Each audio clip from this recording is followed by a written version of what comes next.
Hi everybody. Today we're going to deal with letters of recommendation for medical school. Most people know that letters of recommendation are an important part of the medical school application. Up until this point, everything you've done is about you and your ability to sell a medical school on who you are, what you've done, why you'll be a good physician. Letters of recommendation obviously are an opportunity for the medical school to understand how a different person views you. How does a professor or a baseball coach or a physician you've shadowed view you as a student, as a person, as a future doctor? So these are extremely important, and we're going to go over a couple of common questions that we get on them all the time. How many do you need? Who should they be from? How do you even collect them? And when do you need to get them are four important questions that we should answer. So the first, how many letters of recommendation do you need for medical school? And the overwhelming answer to this question is 3, but there's a lot of different caveats to this. So 3 is typically the minimum number of letters of recommendation that medical schools want to see. Usually this is broken down into 2 science ones and 1 non-science. Now, an important part to stop and pause here for a sec, because while 3 is the average or the minimum number that most schools recommend, there are schools that will have 4 that you need, because they may say, we want 2 science, 1 non-science, and 1 from a community professor. If you apply to osteopathic school, they want a osteopathic letter of recommendation. So when we say 3, that's the absolute bare minimum that most schools will want, but there are schools that will want 4, maybe even schools that will want 5. Now, the MCAS actually gives you the opportunity to upload up to 10 letters of recommendation. Now that's a lot. And there's no reason that any school should get 10 letters of recommendation from you. Nor is there any reason that you should be sending or asking for 10 letters of recommendation.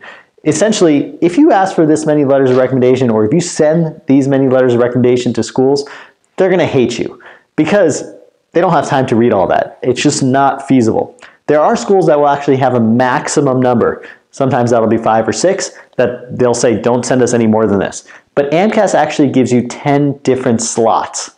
Why does AMCAS give you 10 different slots? Well, you can upload 10 and then choose which schools you want to send which letters to. So you have 10 different slots that you can use. Dr. X, Professor Y, Coach Z, and you can say, okay, I want my letter of recommendation from this person to go to 1, 2, 3 schools, this one to go to these 3 schools, this one I only want to go to that school. So you can actually go and choose which ones you want to go to each school. So while you have 10 total slots, at the end of the day, each school can either get 3, 4, 5, 6, however many you designate per school. So that's an important distinction that you should know right away. And so when we say you need 3, the 2 science and 1 non-science, I think, should be the bare minimum that any student should think about when they get into college. And the reason why I say get into college is because when you start college, and if you're a science major, oftentimes you're going to have a difficult time getting a non-science letter of recommendation, particularly if you're at a big school, particularly if your science class, or your non-science class, excuse me, that you took was in your freshman year. So this is something to think about really early in the process, as early as your freshman year. If I need a non-science letter of recommendation, where am I going to get it from? Now, there are a lot of other opportunities to get letters of recommendation and fill in the 4 to 5 to 6 that we recommend that you may send to a school. Where do you get these from, and who do they come from? Well, there are additional people like physicians you've shadowed. There can be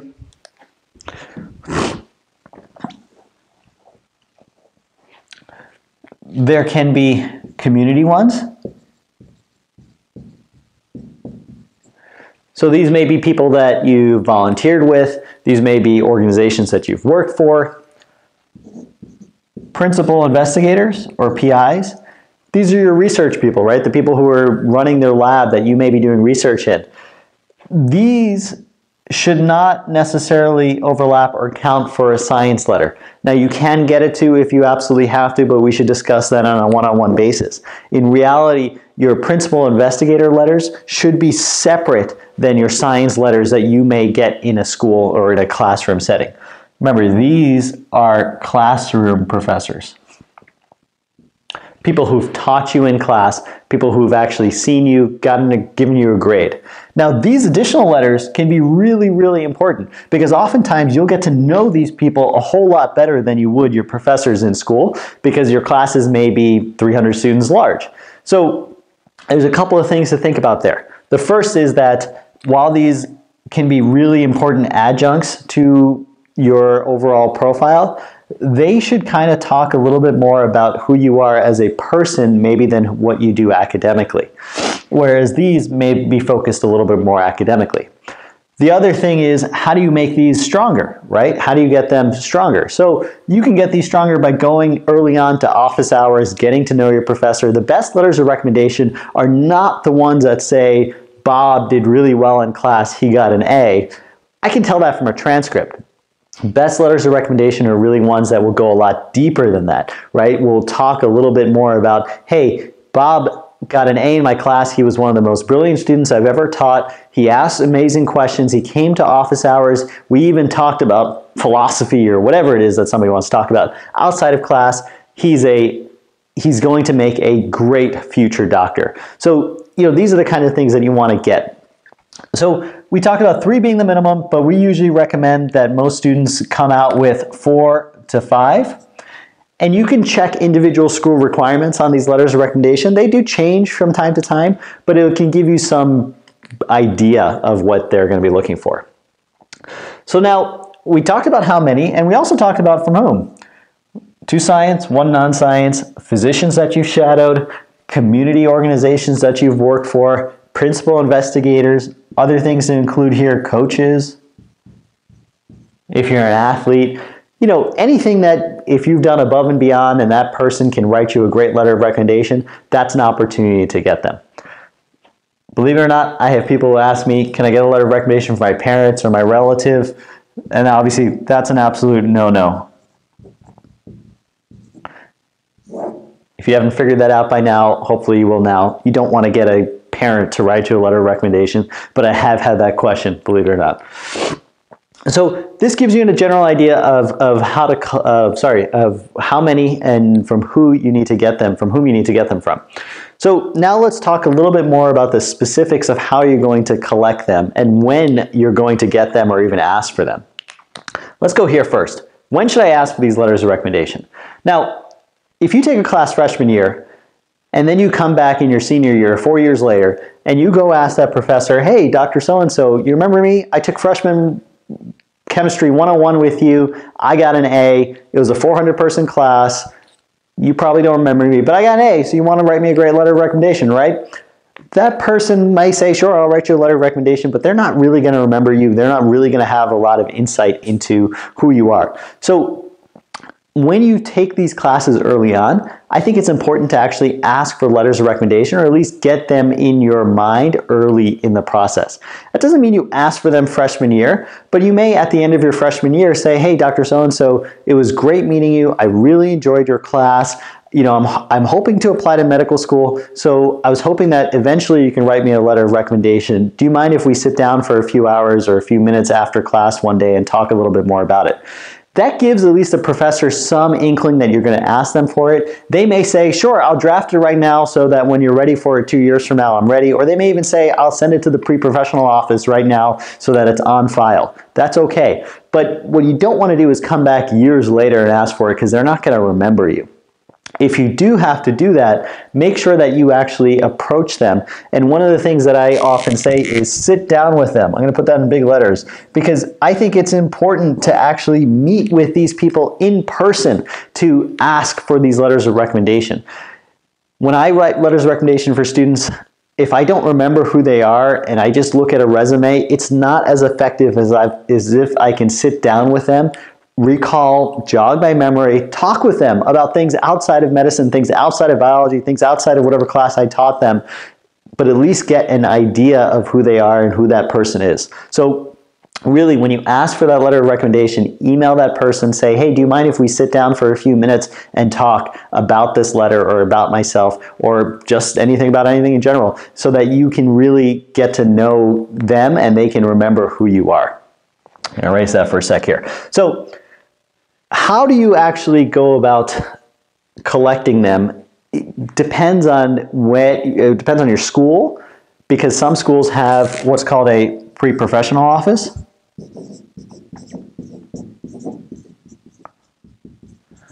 Where you can actually store letters of recommendation. So they may give you a link, or they may give you a portal where you can say, hey, Dr. Jones, you taught me in biology. Our pre-professional office keeps letters of recommendation. Do you mind uploading it there? I'm going to send you a link. So a lot of schools have this pre-professional office or some kind of letters of recommendation office where you can keep them. They're basically online portfolios. So if your school has this, you can utilize this. We'll talk a little bit more about the pros and cons of all these different ways in a little bit, but this is a good starting point. So find out, does your school have a pre-professional office, and if so, can they store letters of recommendation? Another way is called Interfolio. Now, this is essentially a third-party service, but it links very closely to AMCAS, which is the MD application, AAO COMLEX, which is the DO application, and you can actually send letters of recommendation here. So if there's a small fee associated with it, but you can basically sign up, and then it's a very simple process. If you want a letter of recommendation from a professor, you send them a link. Interfolio stores it. You're not allowed to see it. As long as if you waive your right to see it, you're not going to be able to see it. And by the way, you should always waive your right to see a letter of recommendation. But they'll have it on file, and they'll tell you, okay, Dr. Jones has uploaded the letter. From there, you can send it to AMCAS if needed. One of the other ways is the AMCAS letter of recommendation service. So AMCAS itself actually can act as a centralized depot for your letters of recommendation. So you can use this starting the year you apply. So typically in May of the year that you're applying to medical school, you can start using this. Unfortunately, you can't use this before May of the year you're applying to medical school. So if you're asking for a letter of recommendation back in freshman year, there's no way to send it to AMCAS. You can only send it to AMCAS the May, June of the year that you're going to actually apply.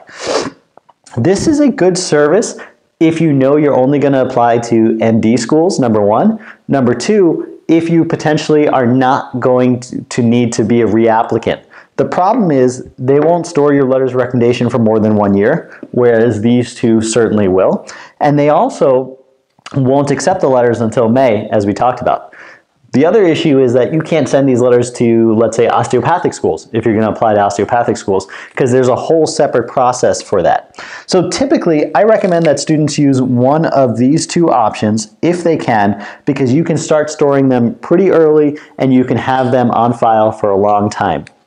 Now, going back to the pre-professional office for a second, one thing we didn't touch on yet was the committee letter. Now, committee letters, and I'm going to go ahead and erase this right here so that we can start writing some more. So the committee letter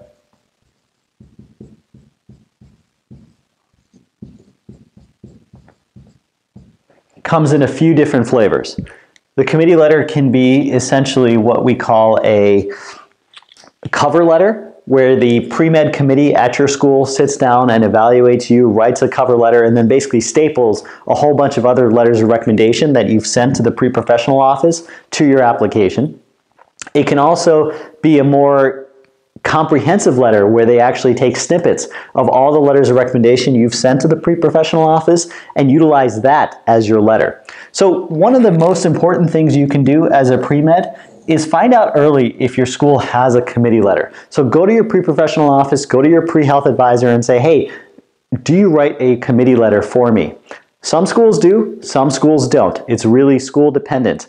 And so you have to find out this information because this really affects how you're going to apply to medical school in terms of letters of recommendation.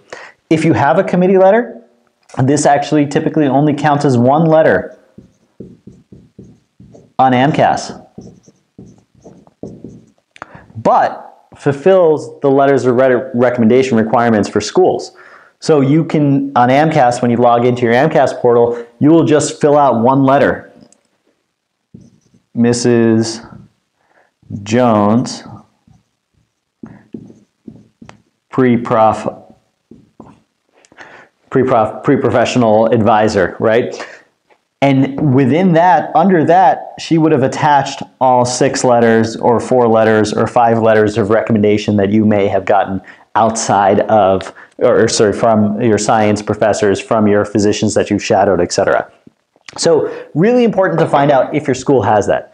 If it does, you have to take a slightly different approach to asking for these letters of recommendation because you have to follow the committee guidelines. Some schools require 3, some 5, some 6, so you got to follow those guidelines. And you can actually send additional letters to schools because remember, in AMCAS, it's only going to count as 1 letter overall. Now, an important thing that I want to talk about here is if you are applying to osteopathic school and using the AO COMAS application, you should get a letter of recommendation from a DO physician. This is required by many osteopathic schools. So this is something I recommend doing early on, even if you're thinking about DO or you may end up applying. It's important to get this letter of recommendation as early as possible because this is something that really bogs students down later on. So I'd recommend if you're thinking about DO or a borderline MD candidate who might be applying to DO schools to get that DO letter of recommendation as early as possible because it's a hard letter of recommendation to get. So we talked a lot now about how many we need, from whom, how to collect them. We talked about the different options. When to get them. Remember I said that if you're at least thinking about this early on in the process, as early as freshman year, you can start approaching your professors. But let's say you're actually in the middle of the application process, right? What is the timeline for that? What is the timeline for getting them, and what is the timeline for sending them away? So if you remember from our timeline of the application basically opens up in May. You can submit in June. Schools start evaluating you sometime in July. By July, your letters of recommendation must be in. Because if they're not, basically what's going to happen is that schools are going to wait and have to wait to evaluate you until your letters of recommendation are in, right? No school is going to evaluate you until your application is complete. Now, there's a caveat to this, which is that sometimes committee letters don't come in until much later. They may take all the way up until August, September to come in. But the key with that is you just want to be one of the first people that your committee writes a letter for. There's a lot more nuance to that, so contact us if you have some questions on that. But basically, you need to get your letters of recommendation in, let's say, by July. So you really want to give a professor at least 3 weeks to write that letter, but the more time they have, definitely the better. So typically, we say give them a minimum of 4 weeks, 3 to 4 weeks to write, but I really want you to start asking for them in May at the latest. And in reality, I actually want you to start asking for them back in February of the year that you're going to apply to medical school. That gives you plenty of time in case, let's say, one of your professors gets sick, they go on sabbatical, they decide they're not going to respond to your emails. It gives you plenty of time to get another letter of recommendation in your queue. So February, let's keep that in mind as when you want to start asking for those letters of recommendation so that at the very latest, they're in by July. Hopefully, if you ask for them in February, they even get in May or June so that you don't have to worry about them. I mean, that's the ideal, right? You want to get them in so that you don't even have to worry about them so that your application is complete. So February of the year you're going to apply is when I want you to start thinking about asking for those letters of recommendation at the very latest. And that means physically going and saying, hey, Dr. So-and-so, I'm applying to medical school this year. Would you mind writing me a strong letter of recommendation? Can we sit down and talk about it for a little bit? Now, when you go sit down with that professor, let's go back to sitting down. There's a few things that I want you to have ready for them. And one is obviously your resume. Another is a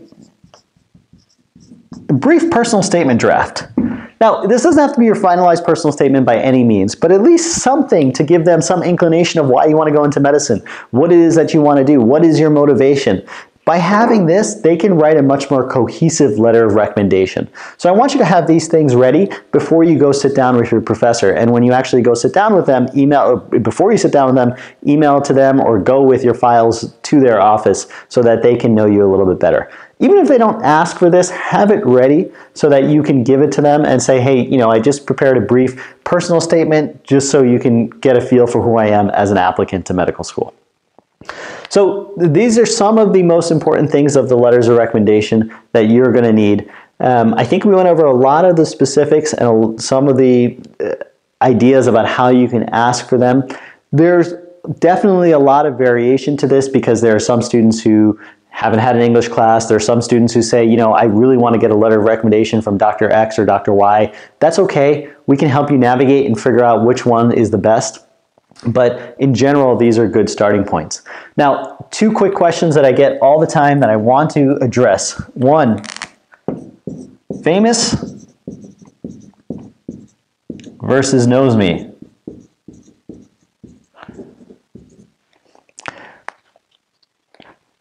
I'm a student. I worked for a Nobel Prize laureate or somebody who's super famous in cell biology. Should I get the letter of recommendation from them? Or should I get it from somebody who actually knows me really well? This person, they just peripherally know me, or maybe they're my dad's friend or something like that, but they're famous. I should get it from them, right? The answer is usually no. You don't want to get it from the person who doesn't know you. You want to get it from the person who knows you well and can really dig deep into who you are. The reality is that that famous person, if I'm reading a letter of recommendation on a medical school admissions committee, I may not even know who that famous person is. Well, you may think they're famous or a big shot. The reality is they may be a big shot just in their small field, and I have no idea who that person is. And if it's a generic, boring letter of recommendation, that's going to harm you a lot more. Now, another big question that we get is, my professor or my physician has asked me to write the letter of recommendation myself and send it to them for edits. This is something that's popular to do for professors. It obviously saves them a lot of time. How do I write that? What do I think about? What are the components of a good letter of recommendation?